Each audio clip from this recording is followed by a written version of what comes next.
प्यारे दोस्तों, आज जो कहानी आप सुनने जा रहे हैं वो महज एक कहानी नहीं, बल्कि एक ऐसा सच्चा वाकया है जिसे जानकर आपके रोंगटे खड़े हो जाएंगे और दिल कहेगा, क्या वाकई ऐसा हो सकता है।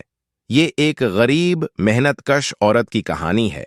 एक विधवा माँ बीबी सकीना और उसकी 3 जवान बेटियां जिनकी जिंदगी एक ही झटके में तबाह हो गई।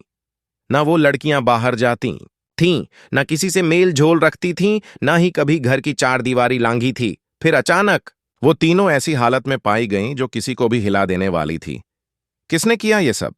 क्या वो उनका सगा बाप था, या कोई सौतेला भाई, मामा, चाचा, या फिर वो जिस पर कभी शक करना तो दूर, भरोसे की मिसाल दी जाती थी। ये वाकया सिर्फ एक घर को नहीं, पूरी बस्ती को झकझोर देने वाला था। और यही साबित हुआ, हर दरिंदा बाहर से नहीं आता। कई बार खतरा घर के अंदर ही छुपा होता है। एक टूटी हुई मां, एक डरी हुई फरियादा बीबी। सकीना का पहला शौहर कई साल पहले दुनिया से रुखसत हो चुका था। उसे एक बेटा था, अरसलान, जो हर वक्त मां के साथ ही रहता। फिर जिंदगी के थपेड़ों में सकीना ने दूसरी शादी की। उस शौहर से उसे 6 बेटियां हुईं, लेकिन बदनसीबी ने फिर दरवाजा खटखटाया। दूसरा शौहर भी ज्यादा दिन जिंदा ना रहा और सकीना एक बार फिर अकेली रह गई। अब 7 बच्चों की परवरिश का बोझ उसी के कंधों पर था। दिन भर दूसरों के घरों में झाड़ू पोंछा, बर्तन मांजना, और जो 2 रोटियां या कुछ सिक्के मिलते वही उनके लिए सब कुछ था। बेटियां शरीफ थीं, परदानशीं, घर से बाहर निकलना तो दूर, कभी छत पर भी ना चढ़ीं। पर फिर अचानक एक दिन सबसे बड़ी बेटी की तबीयत बिगड़ने लगी। कमजोरी, उल्टी, चक्कर। सकीना उसे लेकर शहर के अस्पताल पहुंची। डॉक्टर ने रिपोर्ट देखी और सकीना को एक तरफ ले जाकर कहा, आपकी बेटी उम्मीद से है। ये सुनकर जैसे सकीना की सांसें थम गईं, जमीन उसके पैरों के नीचे से निकल गई। ये कैसे हो सकता है? उसने बेटी को गुस्से में डांटा, पूछा, रोई, चिल्लाई, लेकिन बेटी बार बार एक ही बात कहती रही, अम्मी, मुझे कुछ नहीं पता, खुदा की कसम, मुझसे किसी ने कुछ नहीं किया। सकीना का दिल टूट गया। कुछ ही दिनों बाद वही हाल दूसरी, फिर तीसरी बेटी का भी हुआ।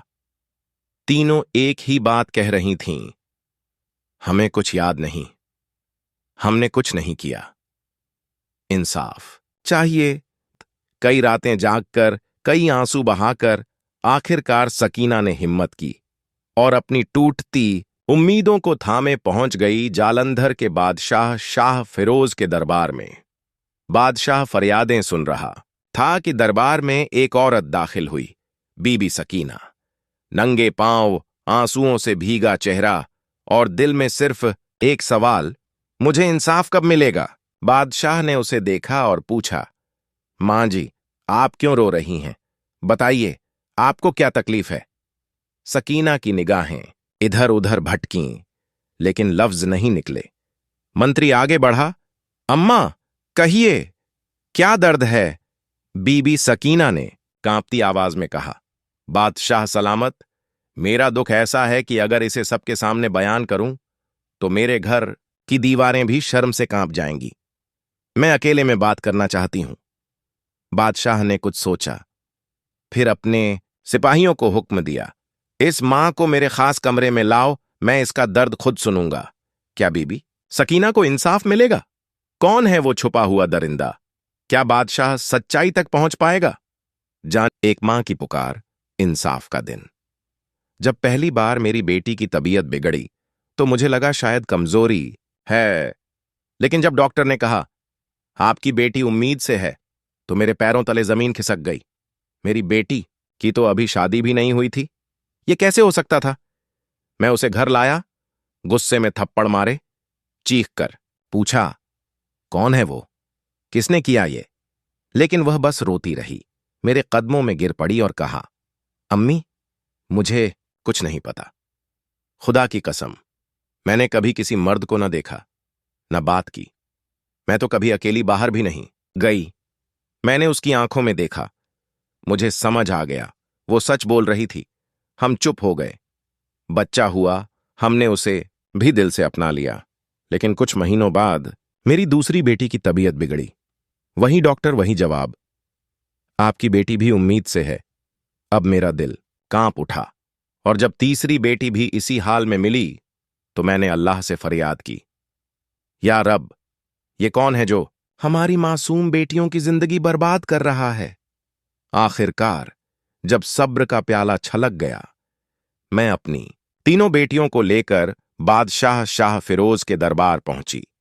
फर्श पर गिरकर रो रो कर मैंने अपनी आप बीती सुनाई।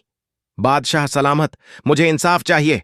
दरबार में सन्नाटा छा गया। बादशाह ने गहरी सांस ली और कहा, अम्मा, काश तुम पहले आ जाती, मगर अब ये मसला सिर्फ तुम्हारा नहीं, मेरी पूरी सल्तनत का है। मैं वादा करता हूं, उस दरिंदे को सजा मिलेगी। उसी रात वजीर जमाल एक योजना के साथ बीबी सकीना के घर पहुंचा, एक शिकारी कुत्ते के साथ। आज रात चुप रहना, कोई आवाज नहीं करना, यह कुत्ता उस दरिंदे की पहचान करेगा। वजीर ने 2 सैनिकों को छिपाकर पहरा बिठा दिया। आधी रात बीत रही थी। छत पर एक साया उभरा। वह उतरा, आंगन में आया और तभी कुत्ता भौंक उठा। सैनिकों ने दौड़कर उस नकाब पोश को पकड़ा। जब उसका नकाब उतारा गया, बीबी सकीना और बेटियों की चीखें गूंज उठीं।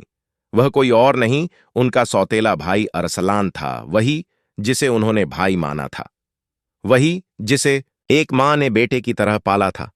सुबह का समय था। दरबार सज चुका था। अरसलान हथकड़ियों में जकड़ा, सिर झुकाए खड़ा था। बादशाह ने दरबार खाली कराया। अब सिर्फ बीबी सकीना, उनकी बेटियां और वह दरिंदा मौजूद था। क्या तुमने मेरी सल्तनत में किसी औरत की इज्जत से खेलने की हिम्मत की? बादशाह गरजे। अरसलान कांपते हुए बोला, मैं बीबी सकीना का सौतेला बेटा हूं। मेरी नीयत बदल गई थी। मैं रात को छत से उतरता, उन्हें बेहोश कर देता और अपनी हवस का शिकार बनाता। उसकी बातों से जमीन भी कांप उठी। बादशाह ने वजीर की ओर इशारा किया। एक ही वार में दरिंदे का सिर धड़ से अलग कर दिया गया। इंसाफ हो चुका था। बादशाह ने बीबी सकीना से कहा, अब तुम्हारा दुख मेरा दर्द है। मैं तुम्हारी बेटियों की खुशियों का इंतजाम करूंगा। तीनों बेटियों की शादी सल्तनत के नेक और काबिल नौजवानों से करवाई गई। सोना, चांदी, साजो सामान से भरपूर विदाई हुई। बीबी सकीना आंसुओं से बादशाह के कदमों में गिरी। बादशाह सलामत, आपने मेरी बेटियों की दुनिया बदल दी। बादशाह बोले, मेरी सल्तनत में कोई बेटी अकेली नहीं। हर मजलूम मां मेरी मां है और हर बेटी मेरी बेटी। अगर आपको यह कहानी पसंद आई हो तो इसे लाइक करें, शेयर करें और चैनल को सब्सक्राइब करें। आपकी एक प्रतिक्रिया हमें और कहानियां लाने की हिम्मत देती है।